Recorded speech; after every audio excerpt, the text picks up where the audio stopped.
compromiso con la competitividad viene desde el inicio de nuestra apertura económica, cuando el presidente Gaviria me designó como ministro de Comercio Exterior.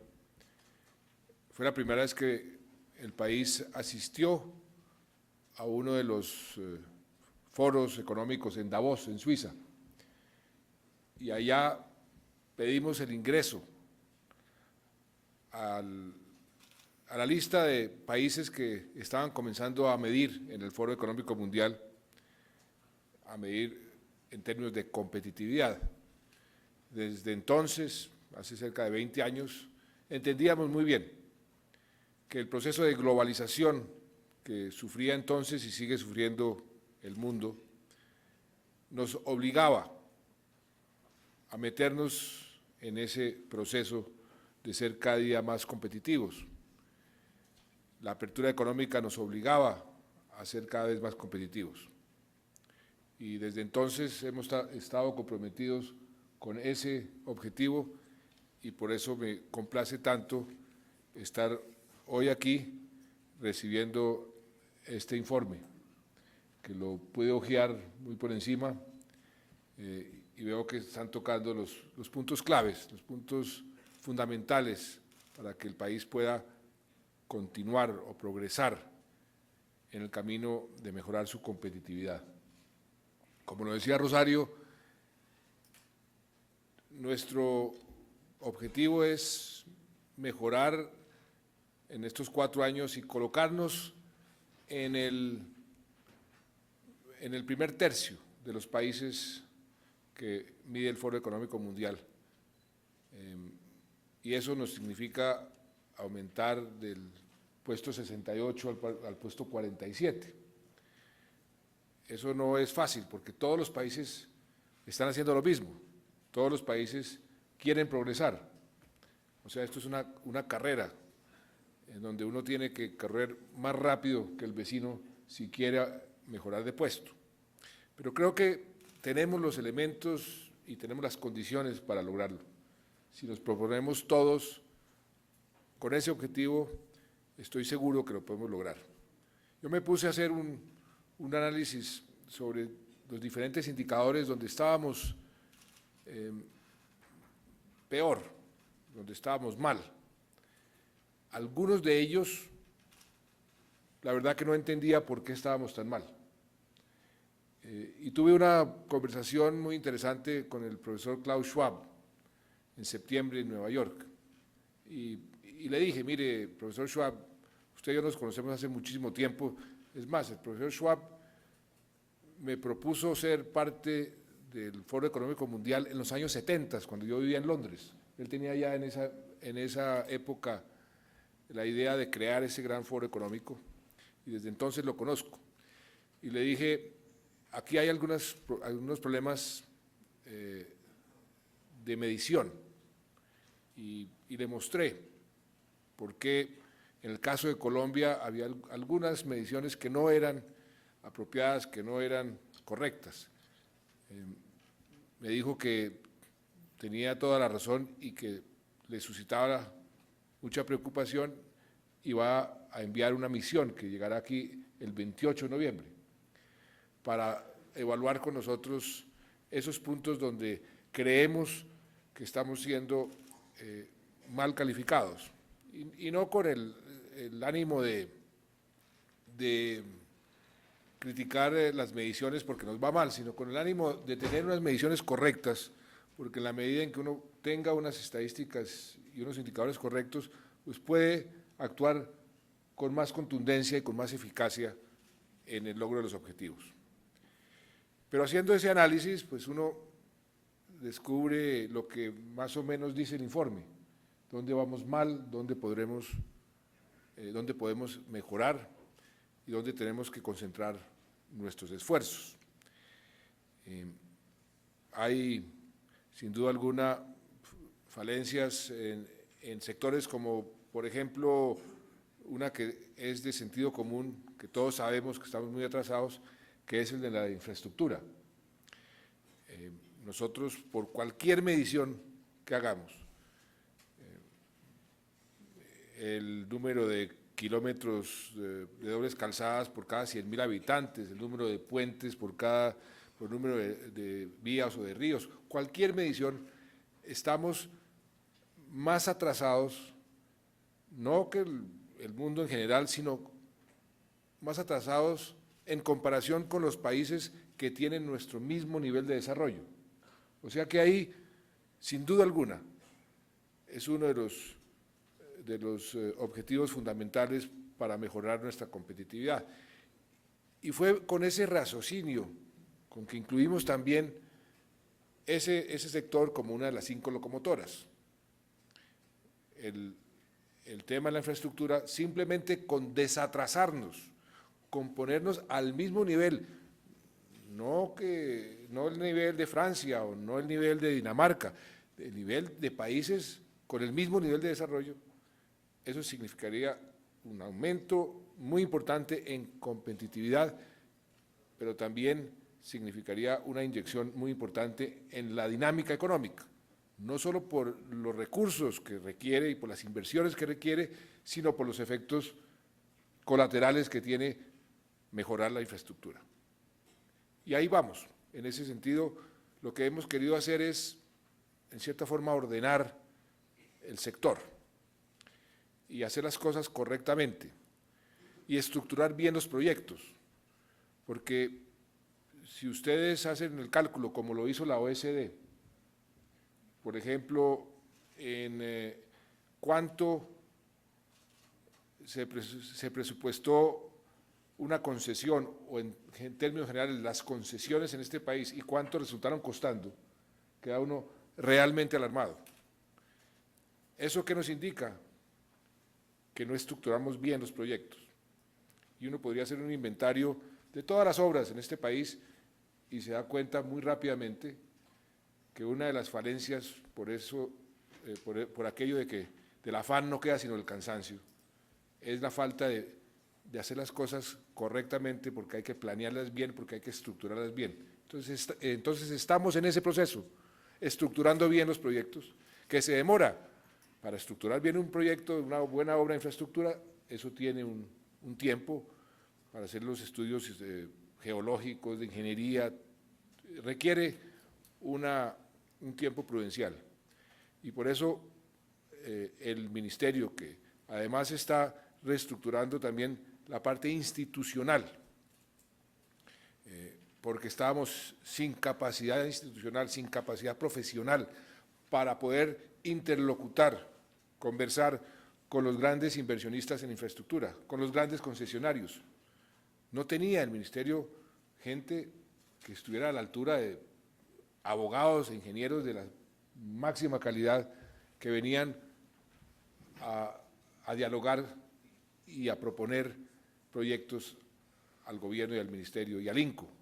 Entonces hemos dedicado estos primeros meses en estructurar proyectos y en también poder mejorar la parte institucional. Ahora les hablo sobre la parte institucional con más detalle. Entonces, ese es un sector donde sin duda alguna tenemos que trabajar con mucha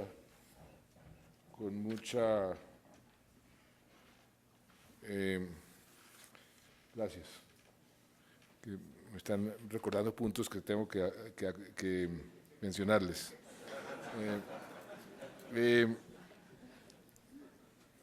Está el tema en la medición que nos hacen, el tema de la seguridad.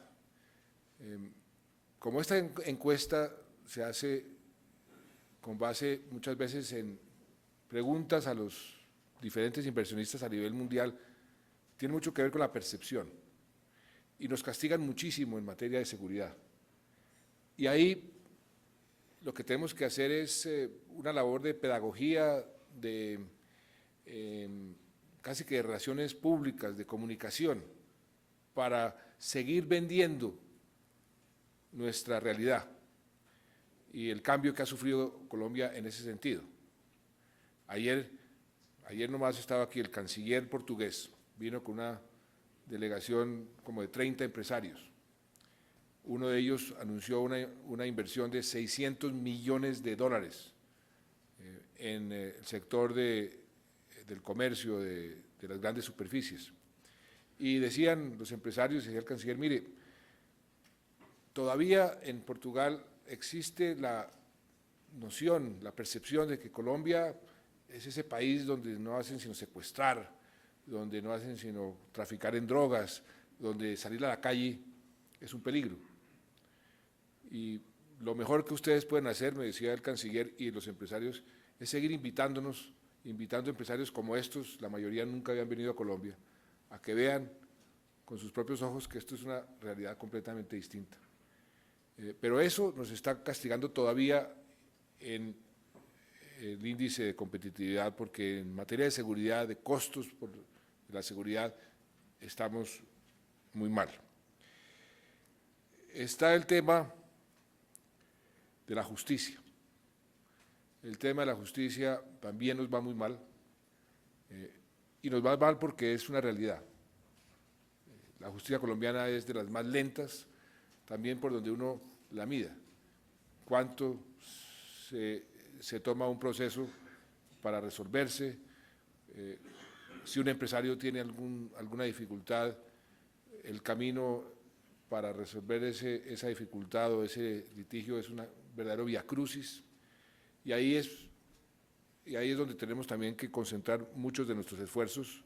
Se habla mucho de la reforma de la justicia, que ayer precisamente estaba comenzándose a aprobar en el Congreso, y por un problema de puro procedimiento se tocó posponer hasta el próximo martes, pero la intención del Congreso se hizo muy manifiesta, que iban a aprobar esa reforma, porque todos los partidos la estaban votando, votaron 18 artículos, con una amplísima mayoría.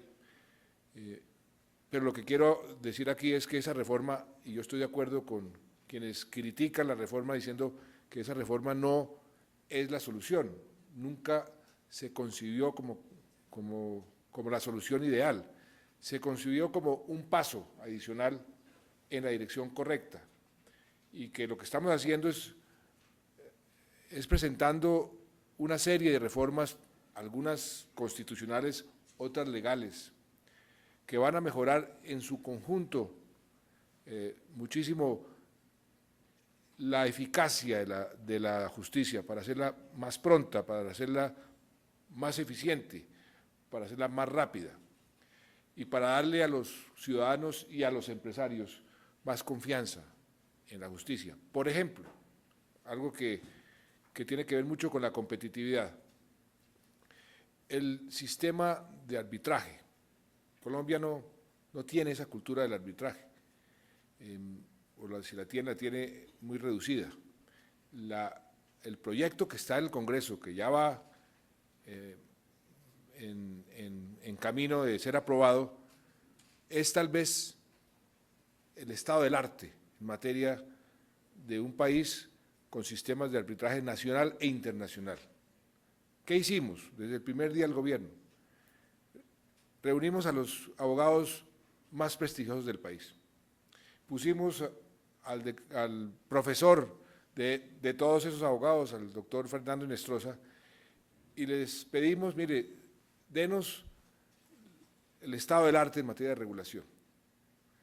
Y consultaron los países más avanzados en materia de arbitraje, en materia de arbitraje nacional e internacional, y nos propusieron un proyecto de ley que está en el Congreso, que al aprobarse, estoy seguro que si le mostramos eso al Foro Económico Mundial, inmediatamente nos van a subir en materia de justicia muchísimos puntos, porque ahí sí del infierno vamos a pasar al cielo en materia de arbitraje. Y así sucesivamente, estamos tratando de ver cómo podemos descongestionar ciertos sectores de la justicia, entregándoles a los notarios o a ciertos sectores de la población que puedan servir de jueces durante un tiempo para descongestionar esos arrumes de expedientes que tienen nuestros juzgados, haciéndole la vida más fácil a quienes acuden a la justicia, y también haciendo más difícil las acciones temerarias, Por ejemplo,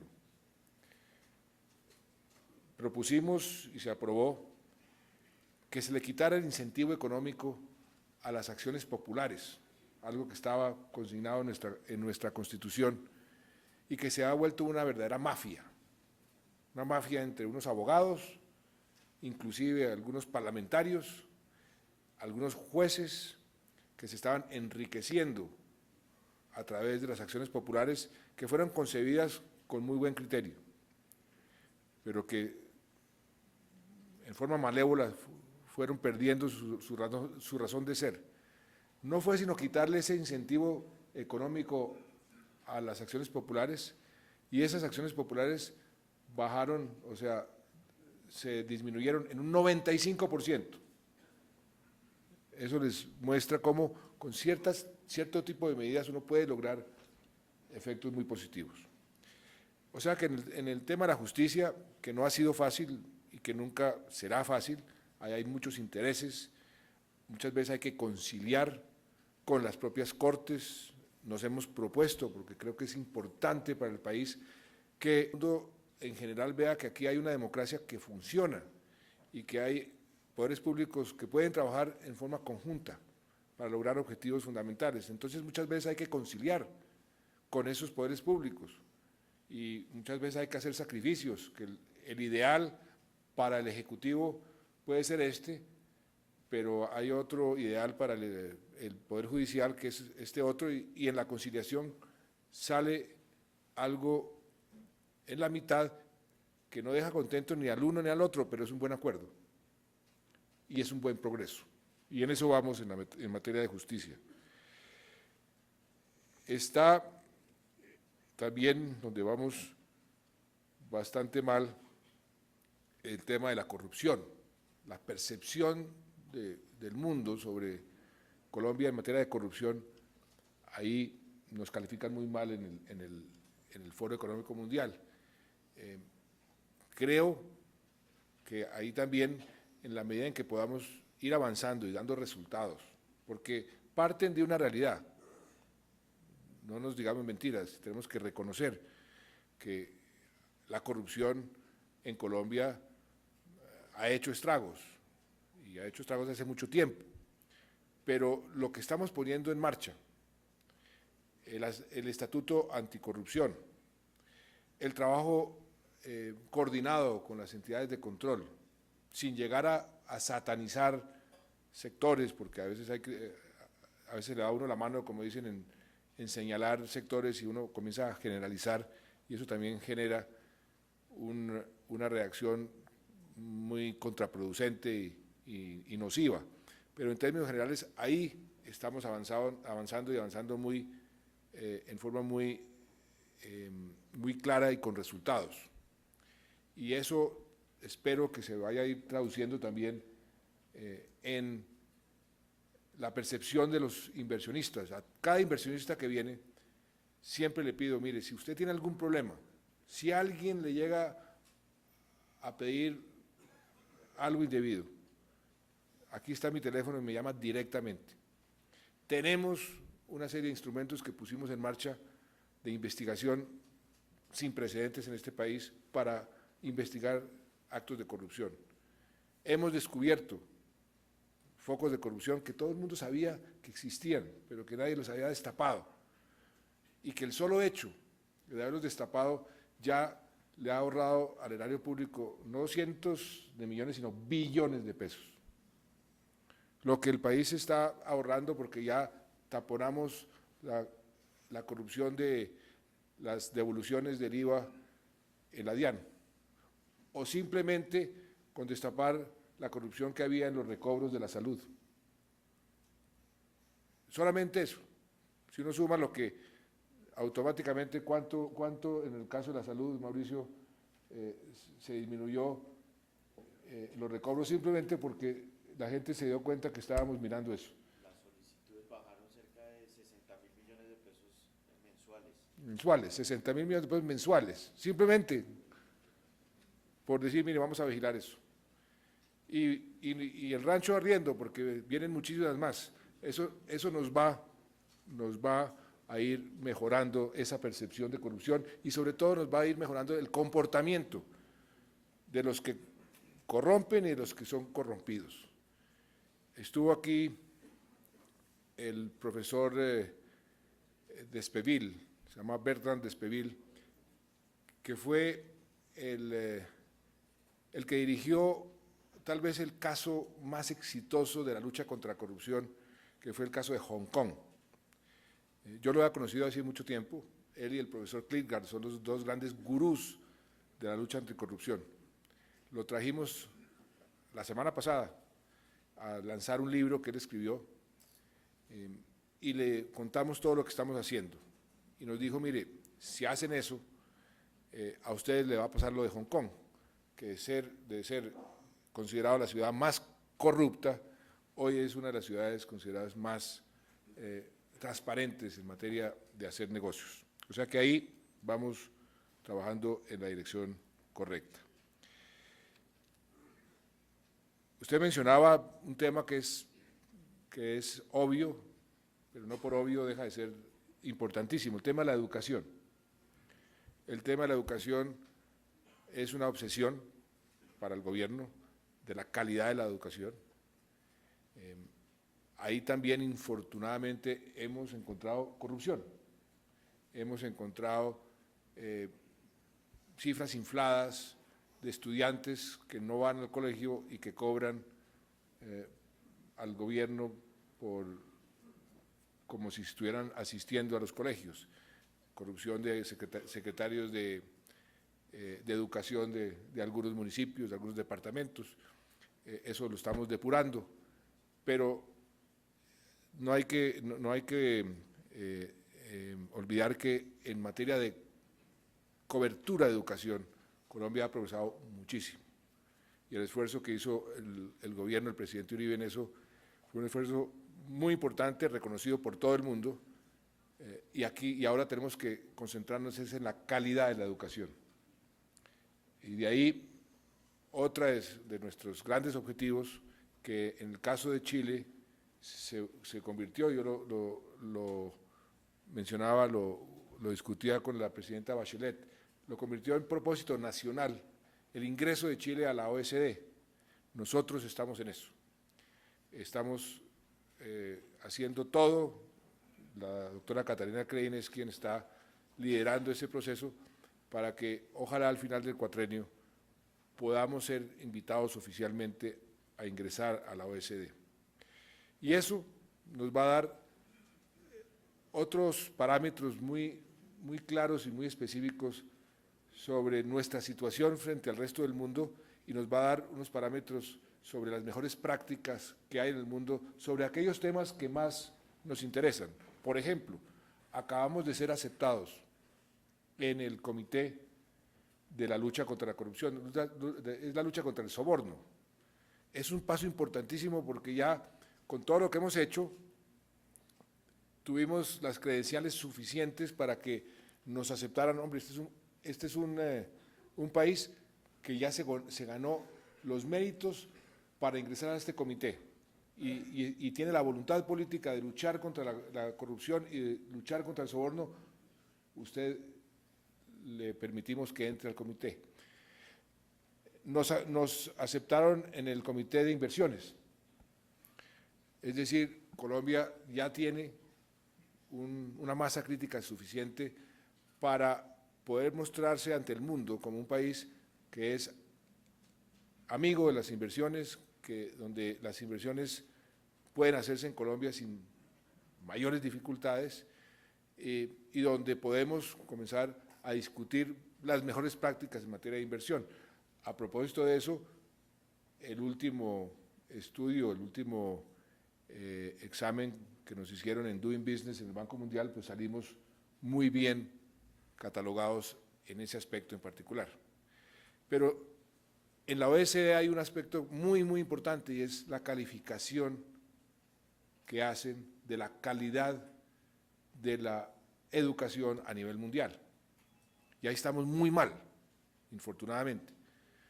Estamos muy mal porque cuando nos comparamos con el resto del mundo, pues estamos muy rezagados. Y ahí sí que tenemos que hacer un gran esfuerzo, porque eso es lo que va a determinar la competitividad, en el fondo, a largo plazo.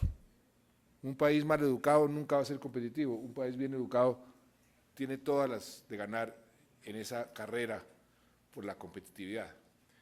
No es una coincidencia que en el último informe sobre la calidad de la educación, que incluyeron a China, claro que incluyeron el sector más avanzado de la China, que fue Shanghái, pero de todas formas, apareció la China por encima de todos los países, Estados Unidos, Suecia, Dinamarca, Inglaterra, pero muy por encima en materia de calidad de educación.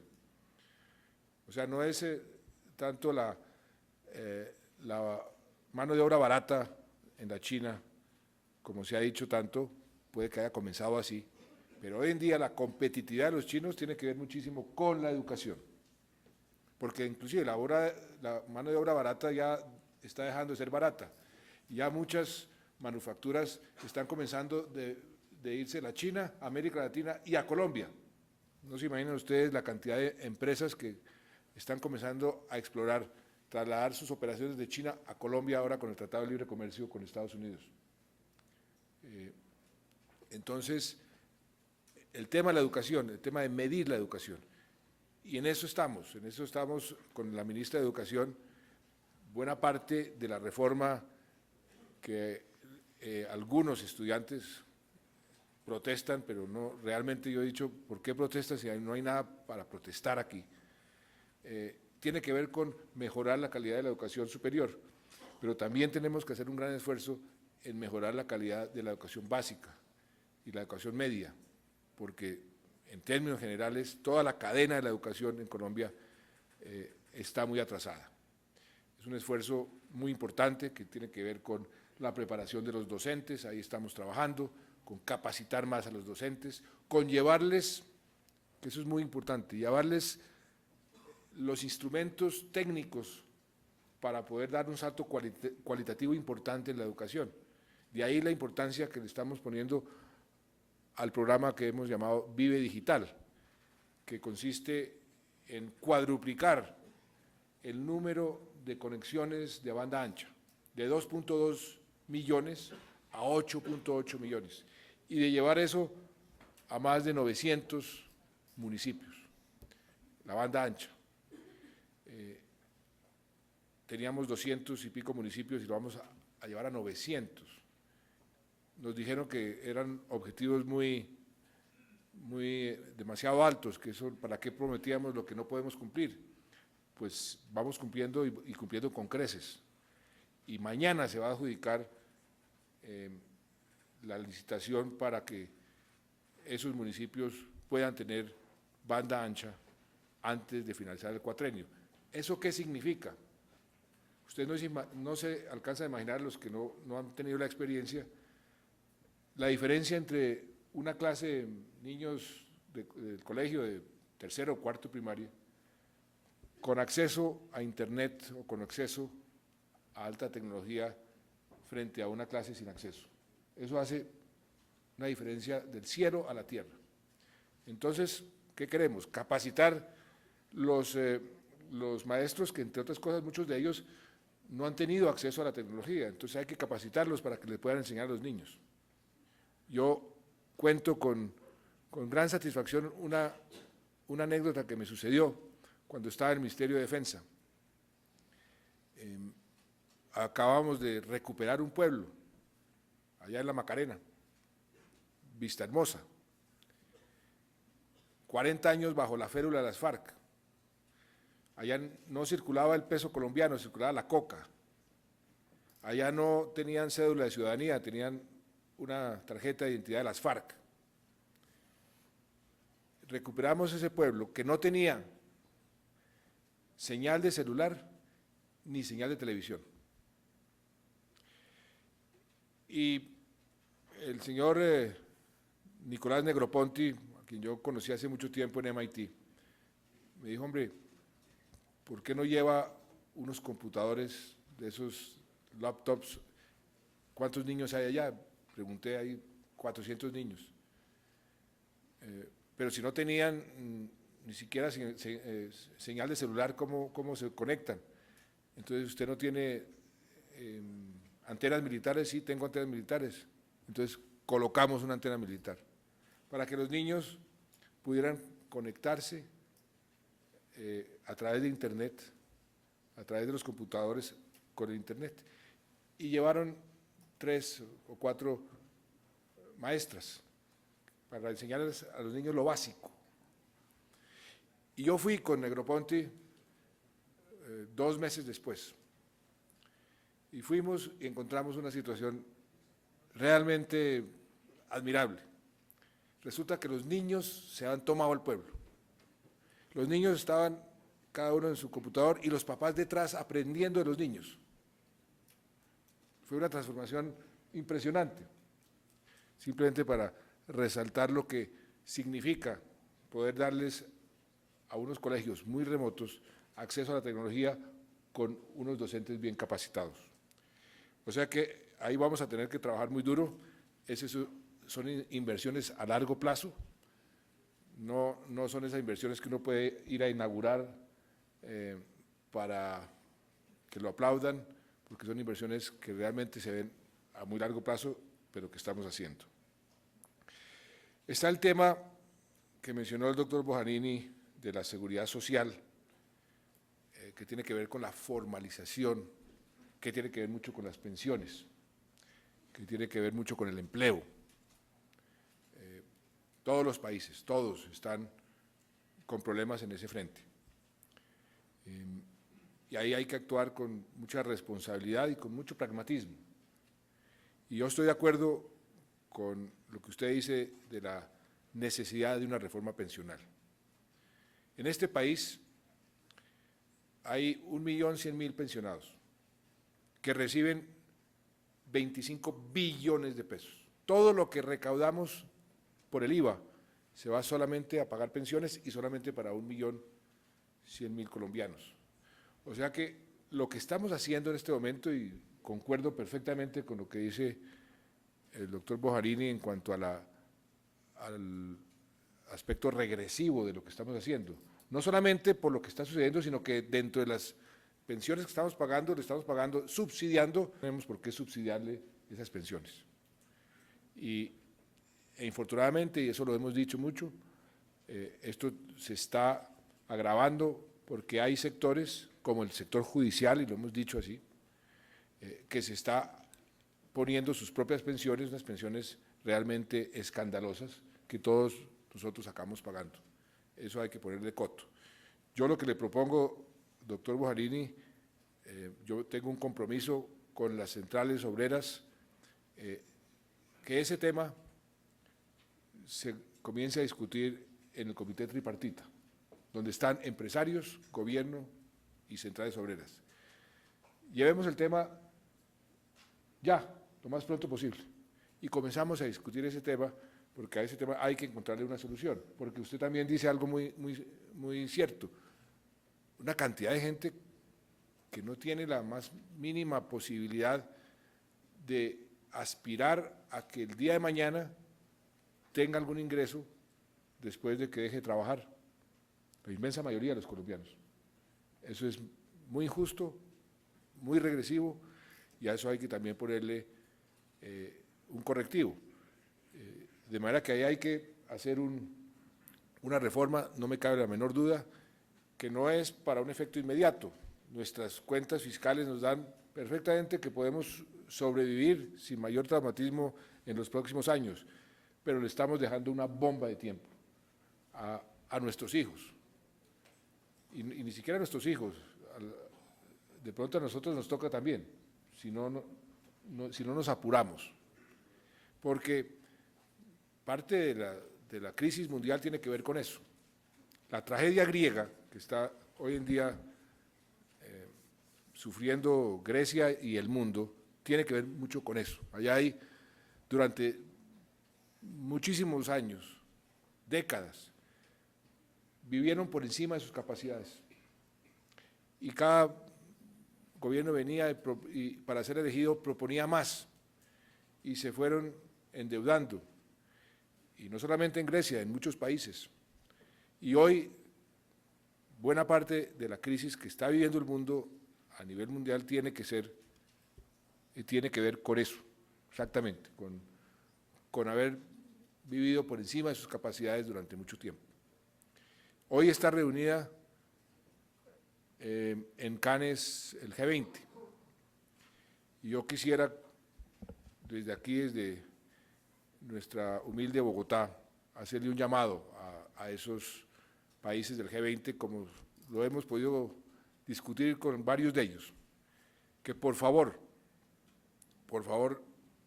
encuentren una salida y pónganla en práctica.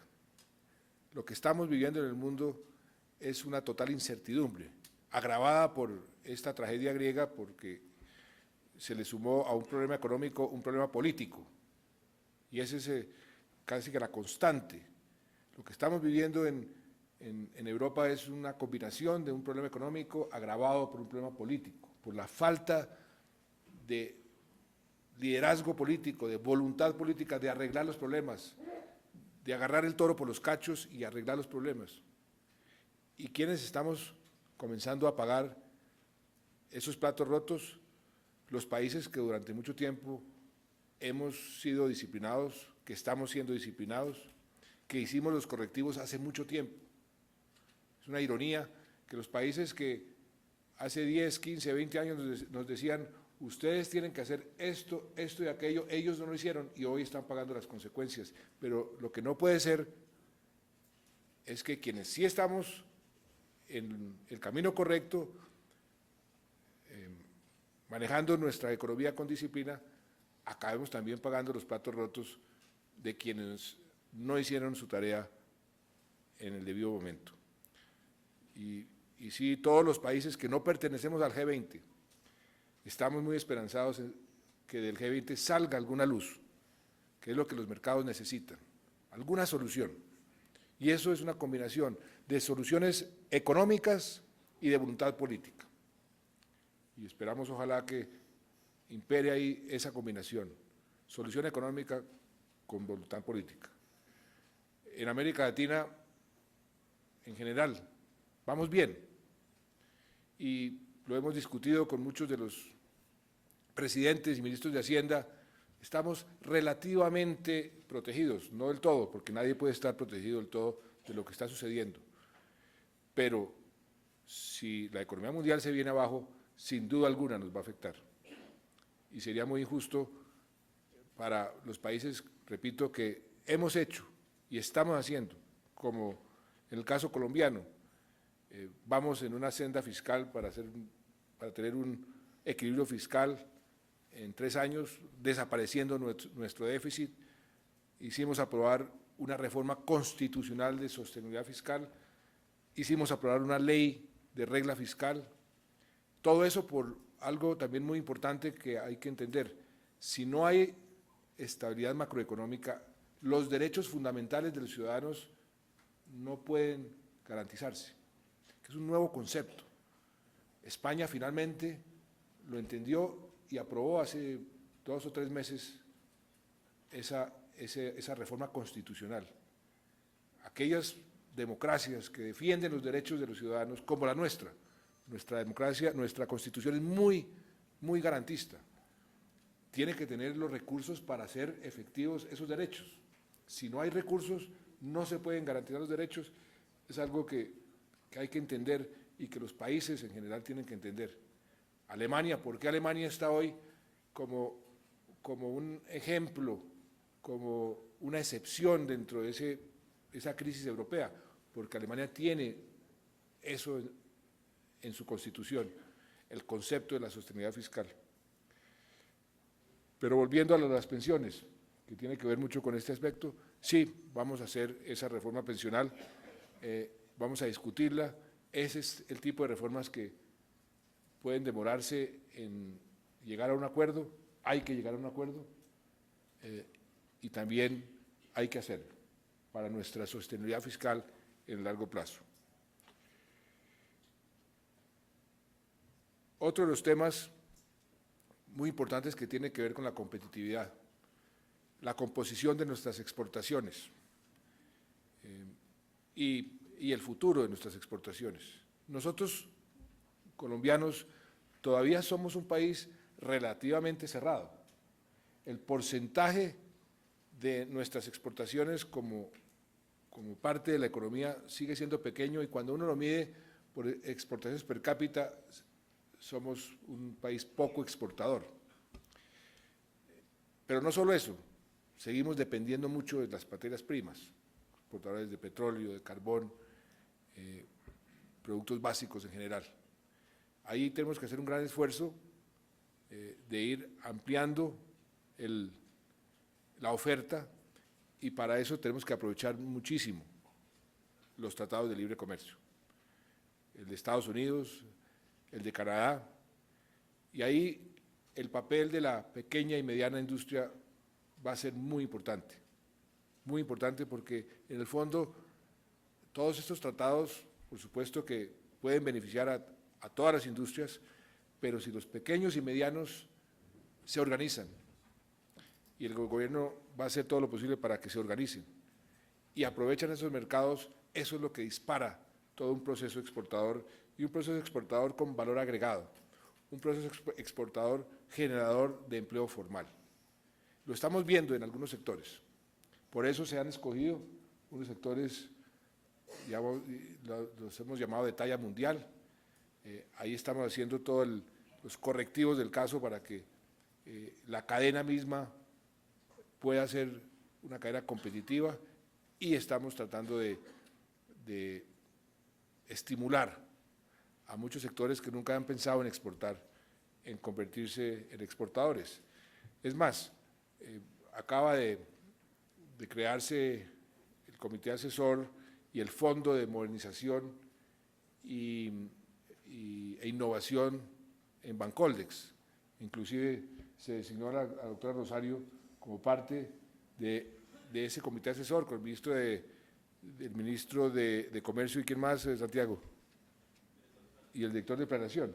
¿Para qué? Para cofinanciar proyectos de modernización e innovación en la pequeña y mediana industria, básicamente, con el fin de no solamente estimular innovación, sino estimular la innovación para poder exportar y aprovechar esos mercados que se nos están abriendo. Y ahí, hablando de innovación, ese es otro de los grandes retos, Las economías latinoamericanas han tenido siempre una falencia, lo señalan todos los economistas, el exministro Velasco lo conoce muy bien, la baja productividad de las economías latinoamericanas. La baja productividad tiene que ver con la falta de una cultura innovadora. Todos los países que han tenido tasas altas de crecimiento en forma sostenida, el componente de la productividad es por lo menos del 50%.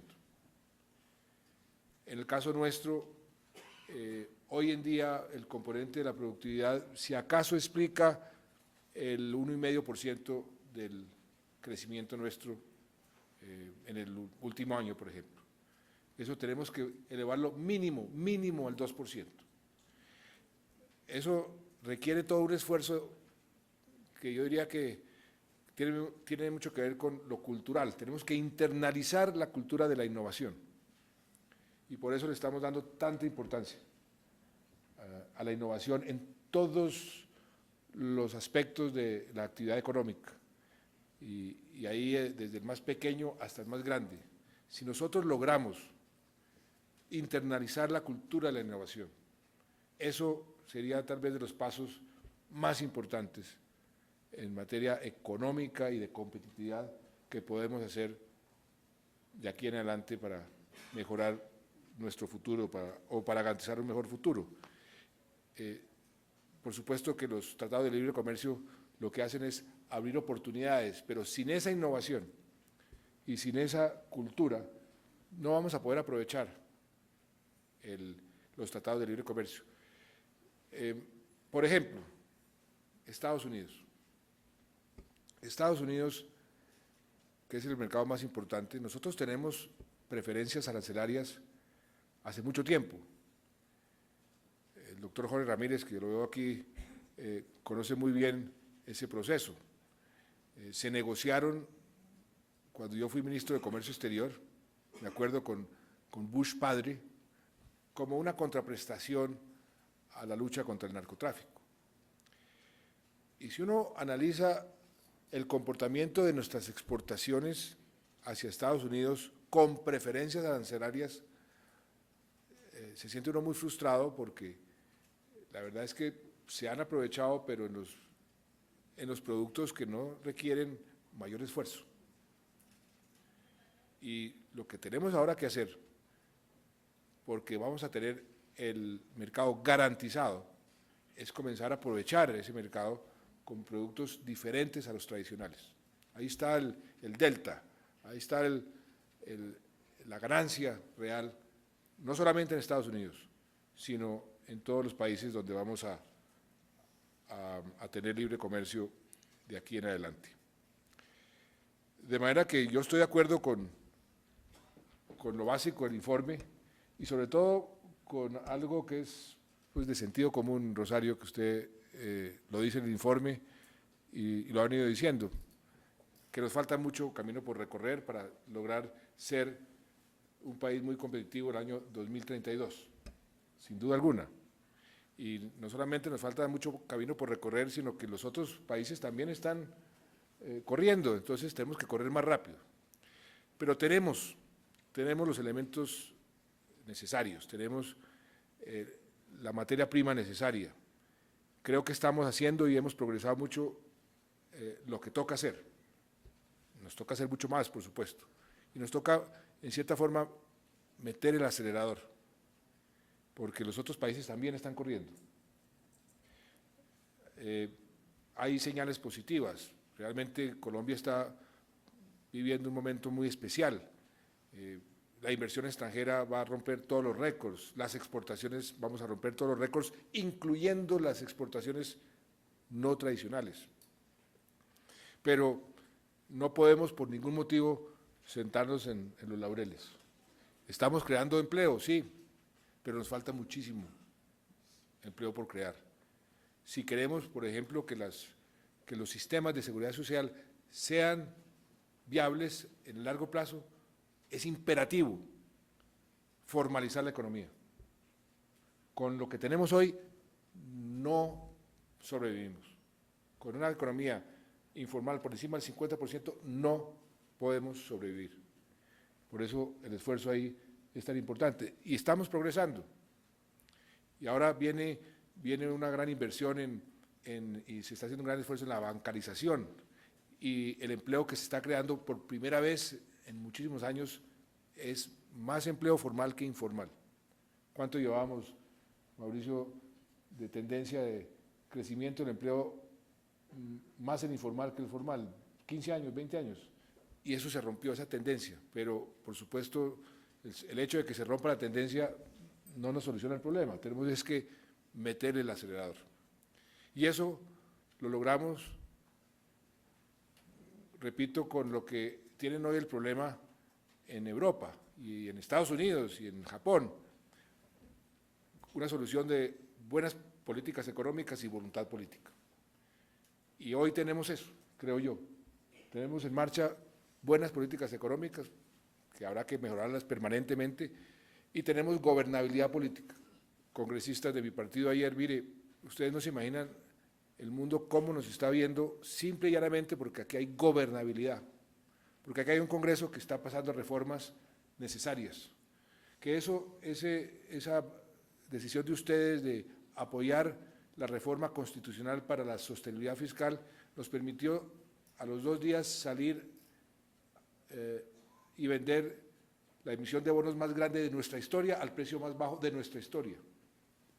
El mundo está viendo a Colombia con ojos diferentes. Aprovechemos eso y eso nos va a permitir correr más rápido en esta maratón de la competitividad. Y estoy seguro que trabajando juntos, y eso es algo que he querido insistir, las sociedades cuando trabajan juntos, cuando se unen para lograr objetivos, siempre los logran. Y estoy seguro que vamos a poder lograr, Rosario, trabajando juntos, ese objetivo de de elevar la posición de nuestro país en la competitividad para que dentro de 4 años estemos por lo menos en el primer tercio de los países del mundo. Muchas gracias.